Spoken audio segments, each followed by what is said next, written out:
നമ്മളിപ്പോൾ ഒരു മാധ്യമപ്രവർത്തകൻ എന്ന രീതിയിൽ നമുക്ക് തിരിഞ്ഞു നോക്കിയാൽ ഞാൻ ആ കാലത്ത് നമുക്ക് 2016 മുതൽ ഇപ്പോൾ കഴിഞ്ഞൊരു 10 വർഷം നീണ്ടു നിൽക്കുന്നൊരു ഭരണം വരുമ്പോൾ ഉണ്ടാകുന്ന ഒരു വലിയ വ്യത്യാസം എന്ന് പറയുന്നത് നമുക്ക് ഗവർണൻസ് എന്ന് പറയുന്നത് ജനങ്ങൾക്ക് അനുഭവിക്കാമെന്നുള്ളതാണ്. പിണറായി വിജയനാകട്ടെ കേരളത്തിൽ പക്ഷേ ഏറ്റവും കൂടുതൽ ക്രിറ്റിസിസം നേരിട്ടിട്ടുള്ള ഒരു രാഷ്ട്രീയ നേതാവായിരിക്കും. അദ്ദേഹത്തെ പോലെ ഒരു പൊതുവിമർശനം നേരിട്ടിട്ടുള്ള ഒരാൾ ചിലപ്പോൾ ഉണ്ടാവില്ല. അങ്ങനെ ഒരാൾ മുഖ്യമന്ത്രിയായിട്ട് ഇരിക്കുന്ന സമയത്ത് അയാൾ ഭരണത്തലവനെ ഇരിക്കുന്നു. ആളുകൾക്ക് അഭിമാനം പകരുന്ന തരത്തിലുള്ള പല നടപടികളും ഈ സർക്കാരിൻ്റെ ഭാഗത്തു നിന്നുണ്ടായിട്ടുണ്ട് എന്നുള്ള കാര്യത്തിൽ യാതൊരു സംശയമില്ല. പിണറായി വിജയനെ മുണ്ടുടുത്ത മോഡിയാക്കുക, അതിനിവർക്ക് യാതൊരു തരത്തിലുള്ള എളുപ്പബുദ്ധിയാണ്. ഇവർക്ക് ഫാഷിസത്തെക്കുറിച്ചിട്ട് യാതൊരു ധാരണയില്ലാത്തതുകൊണ്ടോ അല്ലെങ്കിൽ ഫാഷിസത്തിനോട്ട് വേറെ തരത്തിൽ സമരസപ്പെട്ടു പോയതുകൊണ്ടാണ് അത്തരത്തിലൊരു കാര്യം ചെയ്യുന്നത്. ഉള്ളൊരു ഇടതുപക്ഷത്തിനെയാണ് ഈ പറയുന്ന രീതിയിൽ ഇപ്പോഴത്തെ BJP എന്ന് പറയുന്നത് പഴയ കോൺഗ്രസ്സുകാരാണെന്ന് അറിയാം. ആ കോൺഗ്രസ്സുകാരുടെ ഭാവനാവിലാസത്തിൽ വരുന്ന കാര്യങ്ങളാണ് പലതും BJPയിൽ നടപ്പായിക്കൊണ്ടിരിക്കുന്നത്.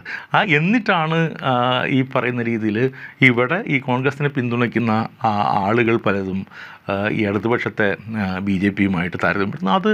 അത് കേരളം കണ്ടിട്ടുള്ള ഏറ്റവും ഇറസ്പോൺസിബിളായിട്ടൊരു കാര്യമാണ്. പക്ഷേ ഇവിടുത്തെ കേരളത്തിലെ മുഖ്യമന്ത്രി അതിനെതിരെ നടത്തിയിട്ടുള്ളതുപോലെ വിദ്വേഷത്തിൻ്റെ യാതൊരു കഥകളും ഇവിടെ കേരളത്തിൽ ഓടില്ല എന്ന് പറഞ്ഞ് നടത്തിയിട്ടുള്ള സോഷ്യൽ മീഡിയയിലൂടെ നടത്തിയിട്ടുള്ള പ്രചരണം ഇന്ത്യയിലുടനീളം ചെറുപ്പക്കാരടക്കമുള്ള മനുഷ്യർ ഏറ്റെടുത്തുള്ള കാര്യമാണ്. ശരിക്കും പറഞ്ഞിട്ടുണ്ടെങ്കിൽ ഈ 2016 ഉമ്മൻചാണ്ടിയുടെ നേതൃത്വത്തിൽ സർക്കാർ വരുന്നതിന് 5 വർഷം മുമ്പുള്ളൊരു കാലം, അതായത് VS അച്യുതാനന്ദൻ്റെ നേതൃത്വത്തിലുള്ള 5 വർഷത്തെ ഒരു ഭരണം എന്ന് പറയുന്നത് കേരളത്തിൽ എനിക്ക് തോന്നുന്നു വളരെ നിർണായകമായ ഒരു ഗതിവ്യത്യാസം ഉണ്ടാക്കാൻ ശ്രമിച്ചിട്ടുള്ള ഒരു സർക്കാരാണ്. എനിക്ക് തോന്നുന്നു ഈ ആരോഗ്യ മേഖലയിലെ ആദ്യത്തെ കേരളത്തിൻ്റെ എന്ന് വെച്ചാൽ നമുക്ക് എല്ലാ കാലത്തും ആരോഗ്യ മേഖലയ്ക്ക് ഒരു കുതിച്ചുചാട്ടം ഉണ്ടായിട്ടുണ്ട്, അല്ലെങ്കിൽ എല്ലാ കാലത്തും നമുക്ക് വളരെ സസ്റ്റൈനബിൾ ആയിട്ടുള്ളൊരു ആരോഗ്യ മേഖല ഉണ്ടാക്കാനായിട്ട് കേരളം ശ്രമിച്ചിട്ടുണ്ട്. പക്ഷേ നമ്മൾ ഇന്ന് കാണുന്ന പ്രയോജനത്തിൻ്റെ ആദ്യ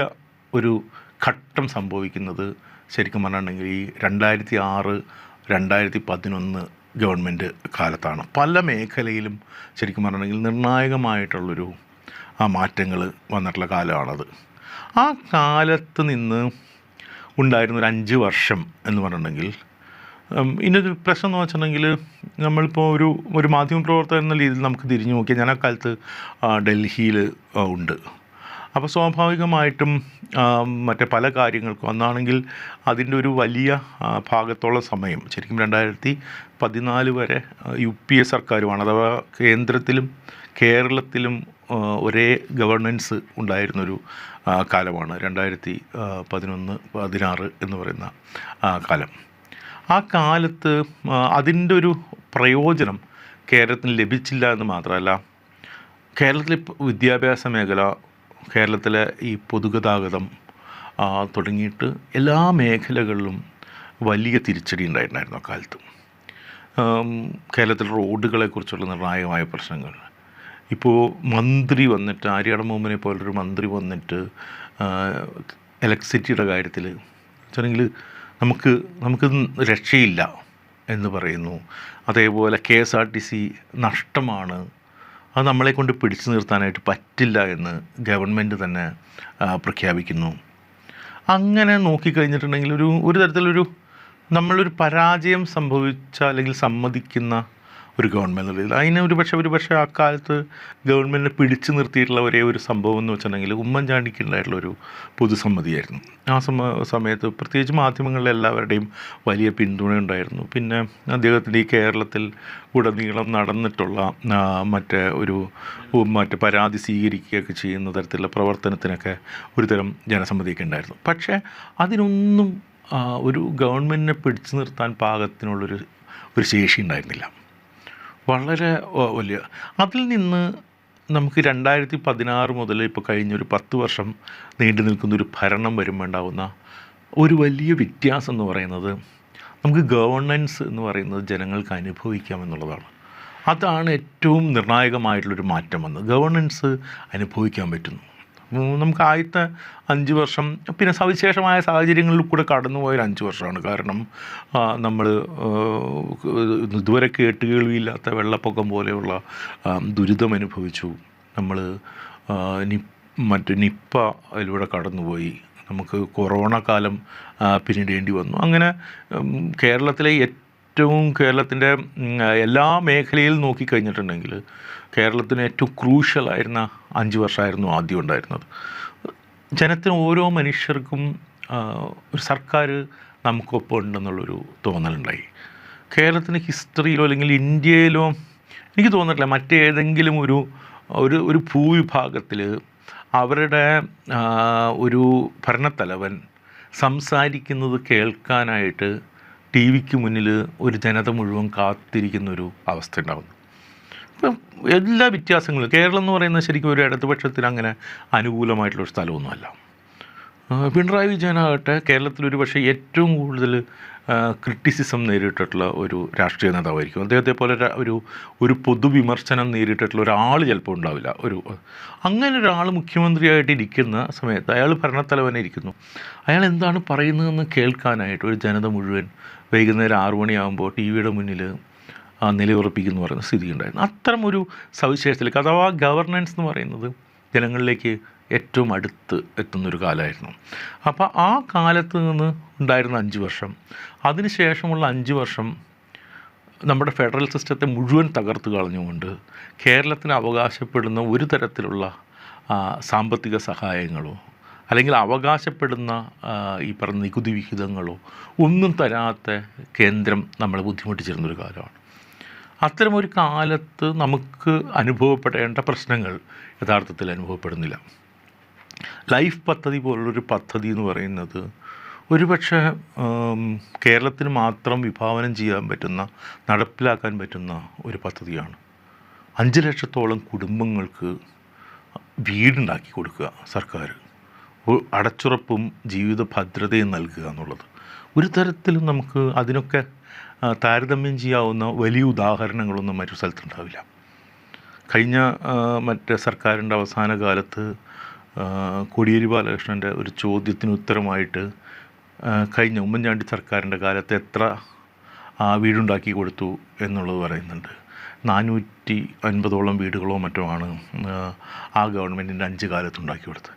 അവിടെ നിന്നാണ് ഈ 5 ലക്ഷം വീടുകളിലേക്ക് നമ്മൾ കുതിച്ചു ചാടുന്നത്. ഇതിൻ്റെ ഭാഗമായിട്ട് ഈ പറയുന്ന ലൈഫ് പദ്ധതി അടക്കമുള്ള പദ്ധതികൾ, ജനക്ഷേമ പരിപാടികൾ, ഇതിൻ്റെ ഭാഗമായിട്ട് സാധാരണ മനുഷ്യന് ലഭിക്കുന്നത് അവരുടെ ആത്മാഭിമാനമാണ്. നമുക്ക് അറിയാവുന്ന പോലെ തന്നെ കേരളത്തിൽ നിർമ്മിച്ച് നൽകിയിട്ടുള്ള ഒരു വീടിൻ്റെ പുറത്തും ഈ പറയുന്ന പ്രധാനമന്ത്രിയുടെ പേരോ മുഖ്യമന്ത്രിയുടെ പേരോ അല്ലെങ്കിൽ കോൺഗ്രസിൻ്റെ മറ്റേ തെലുങ്കാനയിൽ നിർമ്മിച്ചു കൊടുത്തതുപോലെയുള്ള ഏതെങ്കിലും തരത്തിലുള്ള ഇന്ദിര ഇല്ലം എന്ന് എഴുതി വച്ചിട്ടുള്ള ത്രിവർണ്ണ ഛായ അടിച്ചിട്ടുള്ള വീടുകളോ ഒന്നുമല്ല.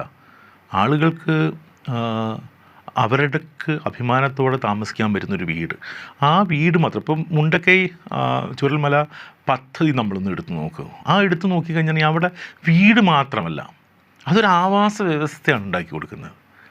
അവിടെ കളിസ്ഥലമുണ്ട്, അവിടെ പ്രാഥമിക ആരോഗ്യ കേന്ദ്രമുണ്ട്, അവിടെ ഒരു മനുഷ്യർക്ക് ജീവിക്കാൻ വേണ്ട ജീവിത പരിസരമാണ്. അതൊരു വീട് മാത്രമല്ല. അപ്പോൾ എന്ന് വെച്ചിട്ടുണ്ടെങ്കിൽ അത് അവരുടെ ഒരു അഭിമാനം കൂടിയാണ് സംഭവം ഉണ്ടാകുന്നത്. ഇപ്പോൾ ഇവിടുത്തെ സാധാരണ മനുഷ്യർക്ക് കിട്ടുന്ന ഈ മറ്റേ ഈ പറയുന്ന പെൻഷൻ പദ്ധതിയായിട്ട് കിട്ടുന്ന ഈ ക്ഷേമ പരിപാടികളുടെ കൂടെ കിട്ടുന്ന പണം എന്ന് പറയുന്നത് അവർക്ക്, പ്രായമായ മനുഷ്യർക്ക് അവരവരുടെ ജീവിതത്തിൽ അവരുടെ മക്കളെ ആശ്രയിക്കാതെ അവർക്കിഷ്ടമുള്ള, ചിലർക്ക് ഇതിനു വേണ്ടിയിട്ട് നിത്യജീവിതത്തിന് വേണ്ടി ഉപയോഗിക്കുന്ന ആളുകളുണ്ടാവും. ചിലർ അതായിരിക്കില്ല, ചിലർ മറ്റേ പള്ളികളിലോ ക്ഷേത്രത്തിനോ പോകാനായിട്ട് ഉപയോഗിക്കുന്ന ആളുകളുണ്ടാവുമായിരിക്കും. മറ്റെന്തെങ്കിലും കാര്യത്തിൽ അവരുടെ സന്തോഷത്തിനും അവരുടെ ആത്മാഭിമാനത്തിനും ഒരു അംഗീകാരം കൂടിയായിട്ടാണ് ഈ തുക കിട്ടുന്നത്. അഥവാ ഈ സർക്കാരിൽ നിന്ന് കിട്ടുന്നൊരു തുകയ്ക്ക് നമ്മൾ അർഹരാണ്, നമ്മൾ ഈ നാട്ടിലെ മനുഷ്യരാണ് എന്നുള്ള രീതിയിൽ. ആ രീതിയിൽ നോക്കിക്കഴിഞ്ഞിട്ടുണ്ടെങ്കിൽ കേരളത്തിലെ മനുഷ്യർക്ക് പലതരത്തിലുള്ള അഭിമാനത്തിനുള്ള ഒരു വകയുണ്ട്. പല ഇൻഡെക്സുകളിലും കേരളം ഇക്കാലത്ത് നാഷണൽ ആവറേജിന് എത്രയോ മുകളിലാണ്. നമുക്ക് യൂറോപ്പിലെ ആരോഗ്യ അവസ്ഥകളോട് കിടപിടയ്ക്കാവുന്ന ഒരു ആരോഗ്യ സംവിധാനം നമ്മളുണ്ട്. നമ്മുടെ പൊതുവിദ്യാഭ്യാസം എന്നുള്ളത് സാർവത്രികവും സൗജന്യവുമായിട്ട് ലഭിക്കുന്നു എന്ന് മാത്രമല്ല, അതിൽ അഭിമാനത്തിൻ്റെ അളവുകളുണ്ട്. കുട്ടികളെ ഫീസ് കൊടുക്കാത്തതിൻ്റെ പുറത്ത് ക്ലാസ്സിൽ എഴുന്നേൽപ്പിച്ച് നിർത്താനായിട്ട് പറ്റില്ല. ഏതെങ്കിലും തരത്തിലുള്ള മറ്റേ കുട്ടികളുടെ വിനോദയാത്രാ പദ്ധതികളിൽ ഒരു കുട്ടിക്ക് പണമില്ല എന്നുള്ളതുകൊണ്ട് അവരെ അതിൽ നിന്ന് ഒഴിവാക്കാൻ പറ്റില്ല. തുടങ്ങിയിട്ട് ഏറ്റവും അടിസ്ഥാനപരമായിട്ട് മനുഷ്യന് ഒരു ആശ്വാസം നൽകുന്ന പല പരിപാടികളും കൊണ്ടുവരുന്നുണ്ട്. അതുകൊണ്ട് തന്നെ ആളുകൾക്ക് അഭിമാനം പകരുന്ന തരത്തിലുള്ള പല നടപടികളും ഈ സർക്കാരിൻ്റെ ഭാഗത്തു നിന്നുണ്ടായിട്ടുണ്ട് എന്നുള്ള കാര്യത്തിൽ യാതൊരു സംശയമില്ല. ഈ കേരളം വളരെ വ്യത്യസ്തമായിട്ട് നിൽക്കുന്നതിന് ഏറ്റവും പ്രധാനപ്പെട്ട ഒരു കാരണം എന്ന് പറഞ്ഞിട്ടുണ്ടെങ്കിൽ, നമ്മൾ വർഷങ്ങളായിട്ട് ആർജിച്ചെടുത്തിട്ടുള്ള പലതരത്തിലുള്ള ഗുണങ്ങളുണ്ട്, നമ്മുടെ വിദ്യാഭ്യാസ പരിപാടികളുണ്ട്, എല്ലാം ഉണ്ട്. അതിനൊക്കെ അപ്പുറത്തേക്ക് ഈ പുറത്തു നിന്നുള്ള സമ്മർദ്ദങ്ങൾ, അല്ലെങ്കിൽ ഈ കേന്ദ്ര സർക്കാരിൻ്റെ വളരെ അനീതി നിറഞ്ഞ സമീപനങ്ങൾ, ഇതെല്ലാം കേരളത്തിനുണ്ടായിട്ടും കേരളം നമുക്കറിയാവുന്ന പോലെ തന്നെ വലിയ വ്യവസായ മാറ്റങ്ങൾക്ക് സാധ്യതയുള്ള സ്ഥലമല്ല. കാരണം കേരളത്തിൽ സ്ഥലമില്ല. എന്നിട്ട് പോലും ഇവിടെ വ്യവസായ സൗഹൃദമായിട്ടുള്ളൊരു അന്തരീക്ഷം ഉണ്ടാക്കാനായിട്ട് കഴിഞ്ഞ കുറച്ച് കാലങ്ങൾക്കുള്ളിൽ സാധിച്ചു. നമുക്ക് IT പല സ്ഥലങ്ങളിലേക്കുമുള്ള വ്യവസായ പരിപാടികളിലേക്ക് ഇവിടേക്ക് വന്നു. നമ്മളുടെ ഒരു കേരളം കുറേ കൂടി വ്യവസായ സൗഹൃദമായി, കുറേ കൂടി ജനങ്ങൾക്ക് ജീവിക്കാൻ പറ്റുന്ന സ്ഥലമായി മാറി. ഇതെല്ലാം ആയിരിക്കുമ്പോഴും കേരളത്തിനെതിരെ സ്വാഭാവികമായിട്ടും വലിയ പ്രചരണം ഉണ്ടാകുന്നുണ്ട്. കാരണം എന്ന് വെച്ചിട്ടുണ്ടെങ്കിൽ മറ്റ് സംസ്ഥാനങ്ങളുമായിട്ട് താരതമ്യപ്പെടുത്താൻ പറ്റാത്ത വിധത്തിൽ വളരെ സ്ട്രോങ് ആയിട്ടുള്ള ഒരു രാഷ്ട്രീയ അവബോധം ഇവിടെ നിലനിൽക്കുന്നുണ്ട്. ഇവിടെ ഇപ്പോഴും സംഘപരിവാറിന് വലിയ തോതിലുള്ള ഒരു വേരുണ്ടാക്കാനായിട്ട് പറ്റിയിട്ടില്ല. കേരളം ആ രീതിയിൽ ഇപ്പോൾ ഫാറൂഖ് അബ്ദുള്ളയെ പോലെ കശ്മീരിലെ വളരെ ദീർഘകാലത്തെ ചരിത്രമുള്ള നമ്മുടെ ഏറ്റവും വടക്കേ അറ്റത്തുള്ള ഒരു സ്റ്റേറ്റിൻ്റെ ഹെഡായിരുന്ന എന്ന് വെച്ചിട്ടുണ്ടെങ്കിൽ ഒരു ഇന്ത്യയുടെ സ്വാതന്ത്ര്യകാലം മുതൽ വളരെ എന്ന് വെച്ചിട്ടുണ്ടെങ്കിൽ ഇന്ത്യയുടെ നിർണായകമായിട്ടുള്ള പല രാഷ്ട്രീയത്തിലും ഇടപെട്ട കുടുംബത്തിലൊരു അംഗം കേരളത്തിൽ ഈ 90ാമത്തെ വയസ്സിൽ വന്നിട്ട് കേരളം എന്ന് പറയുന്നത് ആ തുരുത്ത് എത്രമാത്രം ഈ രാജ്യത്ത് പ്രധാനമാണ് എന്നും നമ്മുടെ ജനാധിപത്യത്തിൻ്റെ വലിയൊരു താവളമായിട്ട് കേരളത്തിലെ കാണുന്നു എന്ന് പറയുകയും ചെയ്യുന്നത് വളരെ നിസ്സാരപ്പെട്ട കാര്യമല്ല. അത് ദേശീയ തലത്തിൽ സംഘപരിവാറിന് വലിയൊരു ഭീഷണി. അതുകൊണ്ടാണ് കേരളത്തിലെ 20 സീറ്റുകളെ ചൊല്ലിയല്ല അവരെ പ്രശ്നം, മറിച്ച് കേരളം ഒരു വ്യത്യസ്തമായ ഒരു അനുഭവമാണെന്നും രാഷ്ട്രീയമാണെന്നും ദേശീയ തലത്തിൽ മതേതര ജനാധിപത്യവാദികൾക്കിടയിലുള്ള ഒരു വിശ്വാസമുണ്ടല്ലോ, ആ വിശ്വാസത്തിനെ തകർക്കാനാണ് ഈ കേരള സ്റ്റോറികൾ വരുന്നത്. അത് കർണാടകയിൽ പ്രത്യേകിച്ച് കാര്യമൊന്നും ഉണ്ടാവില്ല. കർണാടകയിലെ രാഷ്ട്രീയത്തിൻ്റെയോ സ്വഭാവമോ, കർണാടകയിൽ BJPയും കോൺഗ്രസും മാറി ഭരിക്കുന്നുണ്ട്. രണ്ടു കൂട്ടർക്കും ചില സമയത്ത് അടിസ്ഥാനപരമായിട്ട് ഒരേ സ്വഭാവം പുലർത്തുന്ന ആളുകളുണ്ട്. ഇപ്പോൾ നമുക്കറിയാവുന്ന പോലെ തന്നെ മധ്യപ്രദേശിലും ഛത്തീസ്ഗഡിലും രാജസ്ഥാനിലുമെല്ലാം ഈ കോൺഗ്രസും BJPയും മാറി ഭരിക്കാറുണ്ട്. പക്ഷേ ഇവരുടെ രാഷ്ട്രീയ ധാരകൾ പല സമയത്തും ഒരേപോലെ ഇരിക്കും. ഇപ്പോൾ മധ്യപ്രദേശിൽ സന്യാസിമാരെ തന്നെ മുൻനിർത്തിയായിരുന്നു മറ്റേ ഇലക്ഷനിലേക്ക് കൊണ്ടുപോകാനായിട്ട് കോൺഗ്രസ് ശ്രമിച്ചത്. ബാബരി മസ്ജിദ് അതിൻ്റെ അവിടെ പള്ളിക്ക് രാമക്ഷേത്രം ഉണ്ടാക്കാനായിട്ട് ഞങ്ങളാണ് കൂടുതൽ പ്രയത്നിച്ചത് എന്ന് കോൺഗ്രസ് ആ സമയത്ത് അവിടെ വാദിച്ചിരുന്നു. അപ്പോൾ അത്തരം കാര്യങ്ങൾ നടക്കുന്നു. പക്ഷേ ഇവിടെ അതല്ല, മറിച്ച് ഇവിടെ BJP പൂർണ്ണമായിട്ടും അവരുടെ നരേറ്റീവ്സിനെ പുറത്ത് നിർത്തിയിട്ടാണ് കേരളത്തിൽ അടിസ്ഥാനപരമായിട്ടുള്ള ചർച്ച പോലും ആരംഭിക്കുന്നത്. അതുകൊണ്ട് തന്നെ കേരളത്തിനെതിരെയുള്ള വലിയ തോതിലുള്ള ഹെയ്റ്റ് ക്യാമ്പയിൻ നടക്കും. മാത്രമല്ല, ഇന്ത്യയിൽ ഒരുപക്ഷെ മുസ്ലിം സമൂഹം സുരക്ഷിതമായിട്ട് ജീവിക്കുന്ന, അവരുടെ ഇച്ഛ പോലെ ജീവിക്കുന്ന ഒരേ ഒരു സ്ഥലമായിരിക്കും കേരളം. എന്ന് വെച്ചിട്ട് പരിപൂർണമായും ഒരു പ്രശ്നരഹിതമായ ഒരു സംസ്ഥാനമാണ് കേരളം എന്നൊന്നും ആർക്കും പറയാൻ പറ്റില്ല. കാരണം എന്ന് വെച്ചിട്ടുണ്ടെങ്കിൽ ഒരു ഭരണവും അങ്ങനെയില്ല. നമ്മൾ എങ്ങനെയാണ് ഭരണത്തെ കാണുന്നത്, നമ്മൾ എങ്ങനെയാണ് ഒരു നാട്ടിലെ ഭരണവ്യവസ്ഥ കാണുന്നത്? ഒന്നുകിൽ ആ നാട്ടിലെ മുൻകാല ഭരണങ്ങളുമായിട്ട് താരതമ്യപ്പെടുത്തി നോക്കിയിട്ട്, അല്ലെങ്കിൽ ഈ നാട്ടിലെ മറ്റ് സ്റ്റേറ്റുകളിലെ ഭരണങ്ങളുമായിട്ട് താരതമ്യപ്പെടുത്തി. അങ്ങനെ നമുക്ക് ഒരു വ്യവസ്ഥയെ കാണാൻ പറ്റുള്ളൂ. അല്ലാതെ ഇപ്പോൾ ലോകത്തിലെ ഏറ്റവും മികച്ച ഭരണം നടക്കുന്ന സ്ഥലമാണ് കേരളമെന്നോ, ഇവിടെയുള്ള മനുഷ്യർക്ക് യാതൊരു പ്രശ്നമില്ലെന്നോ, ഇവിടുത്തെ ദളിതരും മുസ്ലിങ്ങളും യാതൊരു തരത്തിലുള്ള വിവേചനം നേരിടുന്നില്ല ഇല്ല എന്നോ ഒന്നും നമുക്ക് പറയാൻ പറ്റില്ല. അതെല്ലാം ഉണ്ട്, അത്തരം പ്രശ്നങ്ങളെല്ലാം ഉണ്ട്. പക്ഷേ അതിനെ നമ്മൾ ഇന്ത്യയിലെ മറ്റു വിഭാഗങ്ങളുമായിട്ട് സ്ഥലങ്ങളുമായിട്ട് താരതമ്യപ്പെടുത്തി നോക്കുമ്പോൾ ഇവിടെ കുറവാണ്. മുൻ ഭരണകാലങ്ങളെ അപേക്ഷിച്ച് നോക്കിക്കഴിഞ്ഞിട്ടുണ്ടെങ്കിൽ ഇവിടെ ഒരു ജീവിതമാണ് നമുക്കുള്ളത്. ഈ സമയത്തും നമുക്കറിയാവുന്ന പോലെ തന്നെ ഒരു നരേറ്റീവ് ഉണ്ടാക്കാനായിട്ട് ശ്രമിക്കുന്നുണ്ട്. ഈ നരേറ്റീവ് എന്ന് പറഞ്ഞിട്ടുണ്ടെങ്കിൽ ആ നരേറ്റീവ് വെച്ച് മാത്രമാണ് ഇവിടെ കേരളത്തിലെ ഇടതുപക്ഷത്തിനെ തകർക്കാനായിട്ട് പ്രതിപക്ഷത്തിന് കഴിയുക. കാരണം വെച്ചാൽ ഇതിൽ ഒരേ ഒരു നരേറ്റീവാണ് വിജയിക്കുന്നത്. അത് എന്ന് പറയുന്നത് BJPയുമായിട്ട് കമ്പയർ ചെയ്യുക എന്നുള്ളതാണ്. നമുക്ക് കഴിഞ്ഞ രണ്ട് പാർലമെൻറ്റ് ഇലക്ഷൻസ് അറിയാം. ഈ രണ്ട് പാർലമെൻറ്റ് ഇലക്ഷൻസിലും കോൺഗ്രസിനെ വിജയിപ്പിക്കുന്നത് കോൺഗ്രസിൻ്റെ എന്തെങ്കിലും സവിശേഷമായ ഒരു ഗുണം കൊണ്ടോ കോൺഗ്രസ്സിന് കേരളത്തിലുള്ള വലിയ വേരോട്ടം കൊണ്ടോ അല്ല, മറിച്ച് കേരള സമൂഹത്തിൻ്റെ BJP ആയിട്ടുള്ള സംഘപരിവാറായിട്ടുള്ള ഒരു രാഷ്ട്രീയ ബോധം കൊണ്ടുകൂടിയാണ്. കേരളം ഒന്നടങ്കം നിന്നിട്ട് കേന്ദ്രത്തിൽ ഏതെങ്കിലും തരത്തിൽ BJP സർക്കാരിനെ അട്ടിമറിക്കാനായിട്ടൊരു സാധ്യതയുണ്ടെങ്കിൽ അതിന് കേരള ജനതയുടെ സംഭാവന കുറയരുത് എന്നുള്ളത് ഓരോരുത്തരും വിചാരിച്ചിട്ടാണ് ഈ തരത്തിൽ ഒരു വോട്ടുകൂടൽ നടക്കുന്നത്. അത്തരത്തിൽ ഒരു സംഘപരിവാർ വിരുദ്ധമായ ഒരു രാഷ്ട്രീയ മനസ്സുള്ള കേരളത്തിനെ ഇടതുപക്ഷത്തിന് തോൽപ്പിക്കാനുള്ള ഒരേ ഒരു മാർഗം എന്ന് വെച്ചിട്ടുണ്ടെങ്കിൽ അതിനെ സംഘപരിവാറുമായിട്ട് താരതമ്യപ്പെടുത്തുക എന്നുള്ളതാണ്. പിണറായി വിജയനെ മുണ്ടുടുത്ത മോഡിയാക്കുക. അതിനിവർക്ക് യാതൊരു തരത്തിലുള്ള എളുപ്പബുദ്ധിയാണ്. ഇവർക്ക് ഫാഷിസത്തെക്കുറിച്ചിട്ട് യാതൊരു ധാരണയില്ലാത്തതുകൊണ്ടോ അല്ലെങ്കിൽ ഫാഷിസത്തിനോട്ട് വേറെ തരത്തിൽ സമരസപ്പെട്ടു പോയതുകൊണ്ടാണ് അത്തരത്തിലൊരു കാര്യം ചെയ്യുന്നത്. ഒരു കാരണവശാലും താരതമ്യപ്പെടുത്താൻ ഇപ്പോൾ കഴിഞ്ഞ ദിവസം മോഹൻലാലും മുഖ്യമന്ത്രിയുമായിട്ടുള്ള ഒരു അഭിമുഖത്തിന് ഒരു മുതിർന്ന ജേർണലിസ്റ്റ് അടക്കമുള്ള ആളുകൾ മറ്റേ അക്ഷയ് കുമാറും നരേന്ദ്രമോദിയുമായിട്ടുള്ള അഭിമുഖവുമായിട്ട് താരതമ്യപ്പെടുത്തിയിട്ടുണ്ടായി. ശരിക്കും പറഞ്ഞിട്ടുണ്ടെങ്കിൽ ഈ നിരുത്തരവാദിത്വം എന്നാണോ നമ്മൾ വിളിക്കേണ്ടത്, നേവിറ്റി എന്നാണോ നമ്മൾ വിളിക്കേണ്ടത് എന്നറിയാൻ പാടില്ല. അതൊരു തരത്തിലുള്ള രാഷ്ട്രീയ വിദ്യാഭ്യാസത്തിൻ്റെ കുറവായിട്ട് നമുക്ക് ചിലപ്പോൾ തോന്നിപ്പോവും. കാരണം ഒരു കാരണവശാലും താരതമ്യപ്പെടുത്താൻ പറ്റാത്ത രണ്ട് രാഷ്ട്രീയ ധാരകളാണ്. രണ്ടാമത്തെ കാര്യം, ഒരു തരത്തിൽ ഇവിടെ അനുദിനം എന്നോണം ഇവിടെ മാധ്യമങ്ങളുമായിട്ട് ഇടപഴകിയിരുന്ന ഒരാളാണ് കേരളത്തിലെ മുഖ്യമന്ത്രി.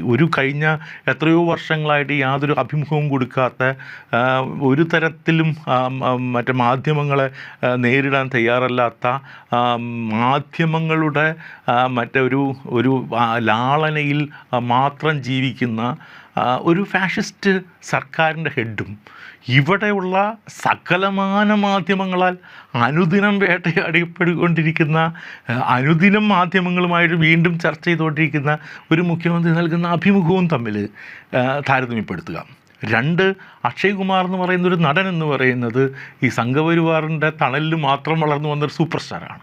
മോഹൻലാലായിക്കോട്ടെ ഒരു കാലത്തും ഇടതുപക്ഷ ഒരു ആഭിമുഖ്യം പ്രകടിപ്പിക്കാത്ത, ഇടതുപക്ഷത്തിന് വിരുദ്ധമായിട്ടുള്ള, ഇടതുപക്ഷം ഏതൊരാശയത്തെയാണോ മുന്നോട്ട് വയ്ക്കുന്നത് ആ ആശയത്തിന് വിരുദ്ധമായിട്ടുള്ള രാഷ്ട്രീയം ഉള്ള ഒരാളാണ് അദ്ദേഹം. നരേന്ദ്രമോദിയെ മുൻപ് പുകഴ്ത്തി സംസാരിച്ചിട്ടുള്ള ഒരാളാണ്. അങ്ങനെ ഒരാൾ എന്ന് പറയുന്ന മോഹൻലാലിൻ്റെ കേരളത്തിൽ ഒരേ ഒരു പ്രസക്തി എന്ന് പറയുന്നത്, മോഹൻലാൽ കേരളം കണ്ടിട്ടുള്ള, ഇന്ത്യ കണ്ടിട്ടുള്ള ഏറ്റവും മികച്ച നടന്മാരിലൊരാളാണ്. നമ്മുടെ കാലത്ത് ലോകത്ത് തന്നെ ജീവിച്ചിരിക്കുന്ന ഏറ്റവും വലിയ ആർട്ടിസ്റ്റുകളുടെ ഒരാളായിട്ടാണ്. ആ രീതിയിലുള്ള ഒരു പ്രസക്തിയാണ് മോഹൻലാലിനുള്ളത്. മോഹൻലാലിനെ അക്ഷയ് കുമാറായിട്ട് താരതമ്യപ്പെടുത്തുന്നത് പോലും ഭയങ്കര അനീതിയാണ്. അതോടൊപ്പമാണ് ഇത്തരത്തിൽ. മാത്രമല്ല കേരളത്തിൽ ഇത് മുമ്പ് കണ്ടിട്ടുണ്ട്. പ്രതിപക്ഷ നേതാവായിട്ടുള്ള ഉമ്മൻചാണ്ടിയുമായിട്ട് മോഹൻലാൽ അഭിമുഖം നടത്തിയിട്ടുണ്ട്. നേരത്തെ ശ്രീനിവാസനും ഇതേപോലെ തന്നെ പിണറായി വിജയനുമായിട്ടുള്ള അഭിമുഖം വന്നിട്ടുണ്ട്. കേരളത്തെ സംബന്ധിച്ചുള്ള ഒരു പുതുമയുള്ള കാര്യം ഒന്നുമല്ല. പക്ഷേ നരേറ്റീവുകൾക്ക്, അവർക്ക് താല്പര്യമുള്ള നരേറ്റീവുകൾക്ക് അനുസരിച്ച് ഇത്തരത്തിലുള്ളൊരു കാര്യങ്ങൾ ഉണ്ടാക്കുക, BJP സിസ്റ്റവുമായിട്ട് ലെഫ്റ്റിനെ കൂട്ടിച്ചേർത്ത് വായിക്കാൻ ശ്രമിക്കുക എന്ന് പറഞ്ഞിട്ടുണ്ടെങ്കിൽ നിരന്തരമായി ബി ജെ പിയുമായിട്ട് യുദ്ധം ചെയ്തുകൊണ്ടിരിക്കുന്ന, കായികമായിട്ട് പോലും ബി ജെ പിയുമായിട്ട് നിരന്തരം ഒരു തരത്തിൽ സംഘർഷത്തിൽ ഏർപ്പെട്ടുകൊണ്ടിരിക്കുന്ന ഇടതുപക്ഷം.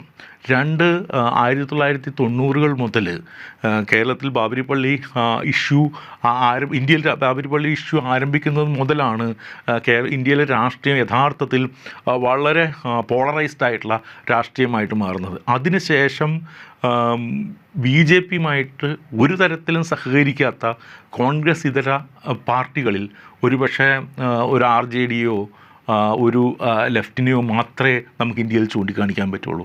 തൃണമൂൽ കോൺഗ്രസ് പോലുള്ള പാർട്ടി ഗുജറാത്ത് ജനസൈഡിൻ്റെ കാലത്ത്, ഗുജറാത്ത് വംശഹത്യയുടെ കാലത്ത് ബി ജെ പിയുടെ മന്ത്രിസഭയിൽ അംഗമായിരുന്ന ആളാണ് മമതാ ബാനർജി. അതിനുശേഷം കാശ്മീരിലെ പാർട്ടികളായിക്കോട്ടെ, ഇവിടുത്തെ പല പാർട്ടികളായിക്കോട്ടെ ബി ജെ പി ഗവൺമെൻറ്റുമായിട്ട് സഖ്യത്തിലേക്ക് പോയിട്ടുണ്ട്, അവരുമായിട്ട് ഒരുമിച്ച് പ്രവർത്തിച്ചിട്ടുണ്ട്. അതില്ലാതിരിക്കുന്ന ഒരേ ഒരു കൂട്ടർ എന്ന് പറയുന്നത് ഇടതുപക്ഷമാണ്. അപ്പോൾ അങ്ങനെയുള്ളൊരു ഇടതുപക്ഷത്തിനെയാണ് ഈ പറയുന്ന രീതിയിൽ ഇപ്പോഴത്തെ ബി ജെ പി എന്ന് പറയുന്നത് പഴയ കോൺഗ്രസ്സുകാരാണെന്ന് പറയും. ആ കോൺഗ്രസ്സുകാരുടെ ഭാവനാവിലാസത്തിൽ വരുന്ന കാര്യങ്ങളാണ് പലതും ബി ജെ പിയിൽ നടപ്പായിക്കൊണ്ടിരിക്കുന്നത്.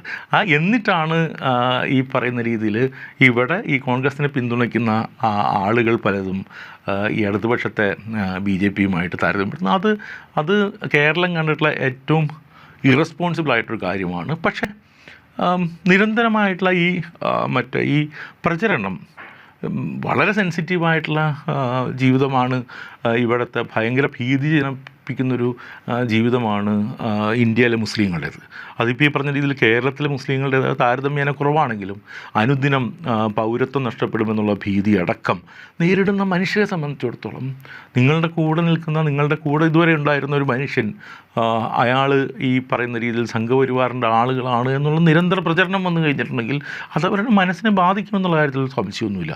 ആ പ്രചരണം ഒരുപക്ഷെ ബാധിച്ചേക്കാം ആളുകളെ പരിപൂർണമായിട്ടും. അത് തന്നെയാണ് ഞാൻ പറഞ്ഞു വന്നതും. കാരണം എന്ന് വെച്ചിട്ടുണ്ടെങ്കിൽ അത് ഇടതുപക്ഷത്തിനോട് കാണിക്കുന്ന ഏറ്റവും വലിയ, ഇടതുപക്ഷ സർക്കാരിനോട് ഇടതുപക്ഷത്തെ ആളുകളോട് ഇത് കാണിക്കുന്നത്. ഇപ്പോൾ വെച്ചിട്ടുണ്ടെങ്കിൽ എം സ്വരാജിനെ ഒരുപക്ഷെ ഏറ്റവും വോക്കലായിട്ടുള്ള ആൻറ്റി RSS രാഷ്ട്രീയമുള്ള, ആൻറ്റി സംഘപരിവാർ രാഷ്ട്രീയമുള്ള ഒരാൾ, ശൈലജ ടീച്ചറെ പോലെ ഏറ്റവും ശക്തമായ രീതിയിൽ ഇതിപ്പോൾ ജനങ്ങളോട് കമ്മ്യൂണിക്കേറ്റ് ചെയ്തിട്ടുള്ള ഒരാൾ, പിണറായി വിജയനെ പോലെ ഒരാൾ, ഇവരെയൊക്കെയാണ്, അതായത് കേരളത്തിലെ ഏറ്റവും പോപ്പുലറായിട്ടുള്ള ലെഫ്റ്റ് ലീഡേഴ്സ് ആരുണ്ടോ അവരെ തെരഞ്ഞെടുത്ത് സംഘപരിവാറിൻ്റെ ആളുകളാക്കി പ്രചരിപ്പിച്ച് അവതരിപ്പിക്കുക എന്നുള്ള ഏറ്റവും ഹീനമായിട്ടുള്ളൊരു തന്ത്രം അവിടെ ഉണ്ടായി വരുന്നുണ്ട്.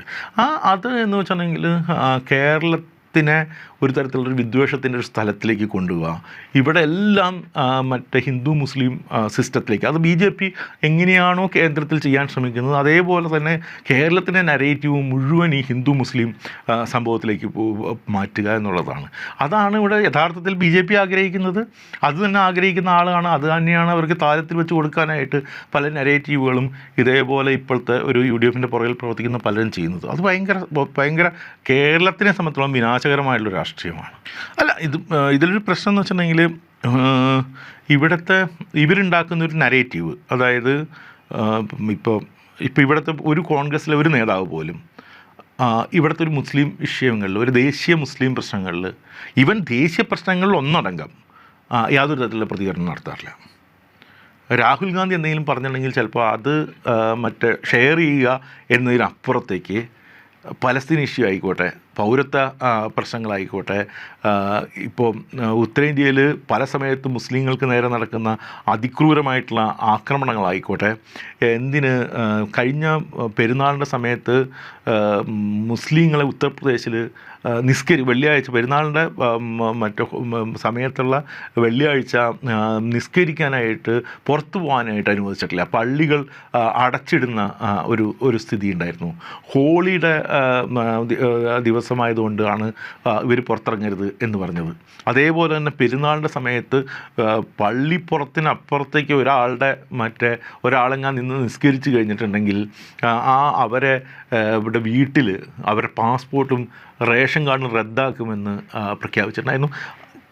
ഉടനീളം ഈ പ്രശ്നം നടക്കുന്ന സമയത്ത് ഇതിനോട് പ്രതികരിക്കുന്നത് ഇടതുപക്ഷമാണ്. ഏറ്റവും കൂടുതൽ പാർലമെൻറ്റിൽ പ്രവർത്തനം നടത്തിയിട്ടുള്ള ഒരാളായിരുന്നു, ഇത് സംസാരിച്ചിട്ടുള്ള ഒരാളാണ് ജോൺ ബ്രിട്ടാസ്. ഈ ജോൺ ബ്രിട്ടാസിനെ നുണ പറഞ്ഞ് മറ്റേ എന്തുന്ന ഒരു BJP ആയിട്ടുള്ളൊരു പാലത്തിൻ്റെ ആളായിട്ട് വെച്ചാൽ ഈ നരേറ്റീവ് നമുക്ക് മുഴുവൻ എന്താണ് ജോൺ ബ്രിട്ടാസ് പറഞ്ഞത് എന്നുള്ളത് കേട്ട എല്ലാവർക്കും അറിയാം. പക്ഷേ ഒരു മറ്റേ പത്രത്തിൻ്റെ ഡൽഹി ലേഖകൻ ഉണ്ടാക്കിയിട്ടുള്ള നുണക്കഥ ഇവിടെ ഇത് ആർക്ക് പ്രയോജനം ചെയ്യുന്നതാണിത്? ഇത് പ്രയോജനം ചെയ്യുന്നത് BJPക്കാണ്, അല്ലാതെ ഇത് വേറെ ആർക്കാണ് പ്രയോജനം ചെയ്യുന്നത്? നിങ്ങൾ ഇവിടെ എന്ന് വെച്ചിട്ടുണ്ടെങ്കിൽ ഇവിടെ ഏറ്റവും BJPക്കെതിരെ ഏറ്റവും രൂക്ഷമായിട്ട് സംസാരിച്ചു കൊണ്ടിരിക്കുന്ന ഒരു നരേറ്റീവിനെ, ഒരു ആളെ, ഒരു നേതാവിനെ നിങ്ങൾ മറ്റേ സംഘപരിവാർ അനുകൂലിയായിട്ട് ചിത്രീകരിക്കുക, നിരന്തരമായിട്ട് ഇത് ചെയ്തുകൊണ്ടിരിക്കുക. അതേസമയം കോൺഗ്രസിൻ്റെ ഒരാളും, കോൺഗ്രസ്സിൽ യുവനേതാക്കളായിക്കോട്ടെ, ഇപ്പോൾ ഷാഫി പറമ്പിലൊക്കെയുള്ള യുവനേതാക്കളായിക്കോട്ടെ, ആരായാലും ഇത്തരത്തിലുള്ള ദേശീയ വിഷയങ്ങളിൽ ഇവർ യാതൊരു തരത്തിലുള്ള പ്രചരണം നടത്തില്ല. കേരള സ്റ്റോറി എന്ന് പറയുന്ന കേരളത്തിനെതിരെയുള്ള നുണക്കഥയ്ക്കെതിരെ ആരാണ് പ്രചരണം നടത്തുന്നത്? ഇവിടുത്തെ കേരളത്തിലെ മുഖ്യമന്ത്രി അതിനെതിരെ നടത്തിയിട്ടുള്ളതുപോലെയാണ് വിദ്വേഷത്തിൻ്റെ യാതൊരു കഥകളും ഇവിടെ കേരളത്തിൽ ഓടില്ല എന്ന് പറഞ്ഞ് നടത്തിയിട്ടുള്ള സോഷ്യൽ മീഡിയയിലൂടെ നടത്തിയിട്ടുള്ള പ്രചരണം ഇന്ത്യയിലുടനീളം ചെറുപ്പക്കാരടക്കമുള്ള മനുഷ്യർ ഏറ്റെടുത്തുള്ള കാര്യമാണ്. ഈ സാധനം നടത്തുന്ന ആരാണ്? ആ നടത്തുന്ന ആളെയും BJPയുടെ ഏജൻ്റായിട്ട് ചിത്രീകരിക്കുക. അപ്പോൾ സോഷ്യൽ മീഡിയയിലൊക്കെ പല സുഹൃത്തുക്കളും പരിചയമുള്ള ആളുകളൊക്കെ നമ്മളോട് പോലും മറ്റേ വന്ന് ചാറ്റ് ബോക്സിലൊക്കെ വന്നതിന് ശേഷം ഇവരൊക്കെ BJPയുടെ ആൾക്കാരല്ലേ എന്ന് ചോദിക്കുന്ന ഒരു സ്ഥിതി ഉണ്ടാകും. അഥവാ ആ നരേറ്റീവ് പല സ്ഥലത്തും എത്തുന്നുണ്ട്, ഈ വിനാശകരമായിട്ടുള്ള നരേറ്റീവ് എത്തുന്നുണ്ട്. കാരണം ഭയപ്പെട്ടു നിൽക്കുന്ന മനുഷ്യരെ കൂടുതൽ പേടിപ്പിക്കാനായിട്ട് ഭയങ്കര എളുപ്പമാണ്. അത്തരം ചെയ്യാനായിട്ടുള്ളൊരു സഹായങ്ങൾ ഇവർക്ക് കിട്ടുന്നുണ്ട്. പക്ഷേ ഭൂരിപക്ഷം മനുഷ്യരും ഇത് വിശ്വസിക്കുമെന്ന് എനിക്കിപ്പോഴും തോന്നുന്നില്ല. കാരണം അവരുടെ ജീവിതത്തിൽ അവർ കാണുന്നതാണ് എങ്ങനെയാണ് ഈ സർക്കാരിൻ്റെ ഇടപെടൽ എന്നുള്ളത്, ഈ മനുഷ്യരുടെ ഇടപെടൽ എന്നുള്ളത്. അപ്പോൾ അതുകൊണ്ട് തന്നെ ഞാൻ ആ രീതിയിൽ വലിയ ഒരു പ്രതീക്ഷ എനിക്കുണ്ട്. അത് രണ്ട് തരത്തിലാണ്. ഒന്ന്, കേരളത്തിൽ കഴിഞ്ഞ 10 വർഷം കൊണ്ടുണ്ടായിട്ടുള്ള ഒരു സാമൂഹ്യമായിട്ടുള്ളൊരു മുന്നേറ്റമുണ്ട്. ആ മുന്നേറ്റം തുടർന്നു പോകാനായിട്ട് ഒരു ഇടതുപക്ഷ സർക്കാർ വരേണ്ടത് ആവശ്യമാണ് എന്നുള്ളതാണ് വ്യക്തിപരമായിട്ട് എൻ്റെ ഒരു അഭിപ്രായം. 2, ദേശീയതലത്തിൽ സംഘപരിവാറിനോട് ഇത്രയും ഫലപ്രദമായിട്ട് എതിർത്ത് നിൽക്കുന്ന മറ്റൊരു രാഷ്ട്രീയ കാഴ്ചപ്പാടുള്ള, അതാണ് ഏറ്റവും പ്രധാനപ്പെട്ട ഒരു കാര്യം. സാമ്പത്തികമായിട്ടുള്ള ഒരു കാര്യങ്ങളായിക്കോട്ടെ, ഫിനാൻഷ്യൽ ഇക്കണോമിയായിട്ട് ബന്ധപ്പെട്ടൊരു കാര്യമായിക്കോട്ടെ, അതേപോലെ തന്നെ കേരളത്തിൻ്റെ അല്ലെങ്കിൽ ഇന്ത്യയുടെ വളർച്ചയോ ഇന്ത്യയുടെ മതേതരത്വത്തെക്കുറിച്ചുള്ളൊരു കാഴ്ചപ്പാടായിക്കോട്ടെ, അത് സംഘപരിവാറിന് വിരുദ്ധമായ ഒരു രാഷ്ട്രീയമുള്ള ഒരു രാഷ്ട്രീയം അല്ലെങ്കിൽ ഒരു ഇടതുപക്ഷം ഇവിടെ ഭരണത്തിൽ വരണം എന്നുള്ളതാണ് എൻ്റെ ഒരു കാഴ്ചപ്പാട്. അത് സാധിക്കുമെന്നുള്ളതാണ് ഞാൻ കരുതുന്നത്.